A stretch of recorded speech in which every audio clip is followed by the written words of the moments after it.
Hello everyone, welcome back to my channel Topu cooking studio. আজকে পর্বে আবারও হাজির হলাম ভিন্ন ধর্মী আরেকটা রেসিপির সঙ্গে। আমার আজকের রেসিপির নাম হচ্ছে পটল দিয়ে ডিমের ঝোল। আশা করব আমার আজকের রেসিপিটা আপনাদের ভালো লাগবে। যদি আমার আজকের রেসিপিটা আপনাদের ভালো লাগে তাহলে প্লিজ আমার চ্যানেলটাকে সাবস্ক্রাইব করবেন। চলুন তাহলে দেখে নেওয়া যাক আমার আজকের রেসিপির পুরো প্রসেসটা। আমার আজকের রেসিপির জন্য আমি এখানে কেটে নিয়েছি 4-5টা পটলকে খোসাটা ছড়িয়ে নিয়ে আমি এভাবে করে একটু কেটে নিয়েছি।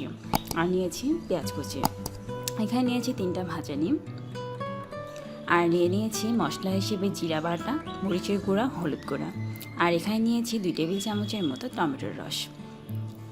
আপনারা চাইলে এখানে কাঁচা টমেটো ইউজ করতে পারেন। এখন রেসিপিটা তৈরির জন্য অলরেডি চুলায় একটা প্যান দিয়ে দিলাম।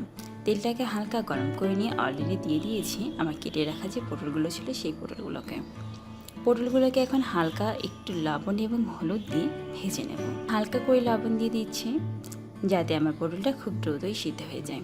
আর পটলটা ভাজার সময় খুব একটা বেশি হলুদ দেওয়ার চেষ্টা করবেন না। যদি আপনি বেশি করে হলুদ দেন তাহলে কিন্তু দেখবেন পটলের কালারটা চেঞ্জ হয়ে যাবে, তখন আর রেসিপির কালারটা তখন আর ভালো আসবে না। এই জন্য এখন ঢাকা দিয়ে আমি পটলটাকে সিদ্ধ করে নিচ্ছি। আমি ফিরে আসলাম কিছুক্ষণ পর, এসে দেখছি আমার পটলটা ভাজা হয়ে গেছে। সেম প্রসেসে আমি কিছুক্ষণ ভেজে নিয়ে এখন পটলটাকে প্যান থেকে তুলে ফেলছি। খুব ভালো মতো পটল থেকে তেলটাকে ছড়িয়ে নিচ্ছি। পটল ভাজার পর যে অবশিষ্ট তেলটা রয়ে গেল এর সঙ্গে এখন আর কিছুটা তেল অ্যাড করছি। আমি এখানে সরিষার তেল অ্যাড করলাম, আপনার চাইলে যে কোনো প্রকারের তেল অ্যাড করতে পারতেন। দিয়ে দিলাম 1/4 কাপের মতো পেঁয়াজ কুচি। পেঁয়াজটাকে হালকা করে একটু কুক করে নিতে হবে। আর রেসিপিটাতে পেঁয়াজ কিন্তু ইউজ করতেই হবে, যেহেতু এটা একটা ডিমের রেসিপি। এই জন্য পেঁয়াজ না ইউজ করলে কিন্তু রেসিপিটা খেতে মোটেও ভালো লাগবে না।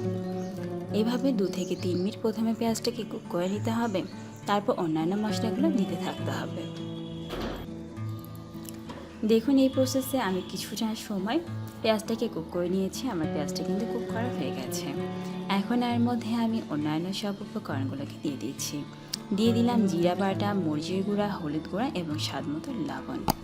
সবগুলো উপকরণকে আমি আগে থেকে একটু পানিতে পেস্ট তৈরি করে নিয়েছি। দিয়ে দিচ্ছি 2 টেবিল চামচের মতো টমেটোর রস। এই জন্য টমেটোর রসটা ইউজ করলাম যাতে রেসিপির টেস্টটা আরও অনেক অংশে বেড়ে যায়। আপনারা চাইলে টমেটোর রসের পরিবর্তে এখানে টমেটো ইউজ করতে পারতেন। এখন দিয়ে দিচ্ছি ভেজে রাখা যে পটলটা ছিল সেই পটলটাকে। খুব ভালো মতো পটলটাকে এখন কষিয়ে নিতে হবে। পটলটা এবং মশলাটা খুব ভালো মতো এখন একটু টাইম নিয়ে কষিয়ে নিচ্ছি।